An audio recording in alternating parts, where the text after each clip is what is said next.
Hey guys, I'm Sarah. I'm one of the hosts out of the Detroit area. I just wanted to let you know a few of my favorite tips. First thing, most important thing I think, is always have fun. If you're not having fun, no one else is going to have fun at your show either.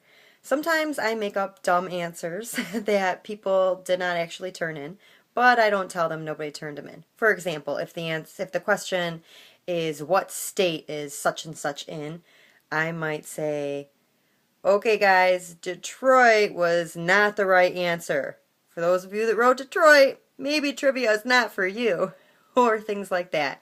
It always gets a good laugh, and laughter definitely tends to bring people back. What else? Oh, I always go to the dollar store once a week, and I get the most ridiculous things that I can find.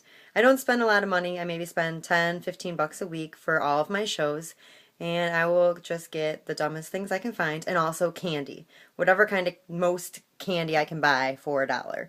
And then what I do is I give for last place, I give them candy, and sometimes they're Smarties or suckers, and I'll say something like, hey, you kind of sucked, but don't worry about it, I got some candy for you. Or, hey, I got some Smarties, I thought they would help you out. I always say, you might be in last place, but you're not going home empty-handed. And then for third place, I like to give them the most ridiculous thing I can find at the dollar store. This past week, for example, I gave away flashing butterflies, because who does not want a flashing butterfly? That is hilarious, and I always try to have a really good time with that, and people love it.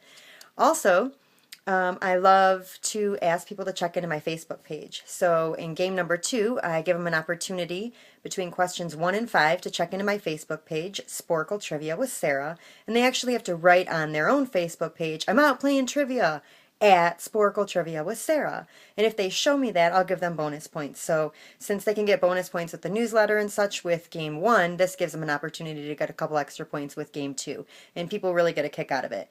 I have had teams come up to me and say, I don't have a Facebook page, or I don't have a smartphone, I can't check in on my Facebook.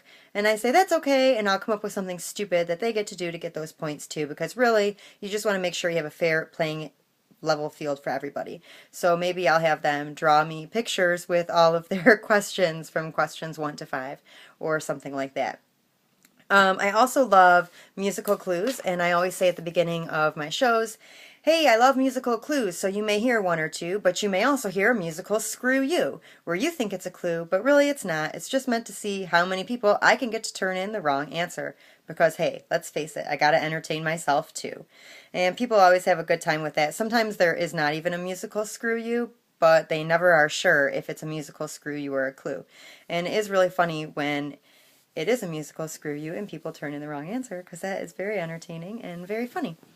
I also like to tell random facts about myself or about something that's going on. One thing in particular I love is Devil Makes Three. They're a band, and I play their music quite often. And then after I play it, if I play a song by them and it's not a clue, I will say something like, oh, that's the band Devil Makes Three, who I learned about in California when I lived out there. They're from California. So if people are paying attention, maybe the next week the answer might be California, and I'm going to play one of those Devil Makes Three songs. So if they were there the week before, they would kind of have a little bit of an inclination that that might be a clue. Also, I mispronounce things all the time. I tell people I'm going to mispronounce things, and then I botch words really badly, and then I laugh at myself, and then I also spell the word, because it's really important that they know what the correct word is. I use a lot of different speeds in my voice. Sometimes I sing a word or two, just to be funny, because nobody likes a monotone host, and everyone wants to have a good time. The most important thing is to have fun and laugh at yourself, even if you say stupid things. You can drink, but don't get drunk. You can swear, but don't say fuck. There's lots of things you can do. As long as you're having fun, people will come back. Have a good one.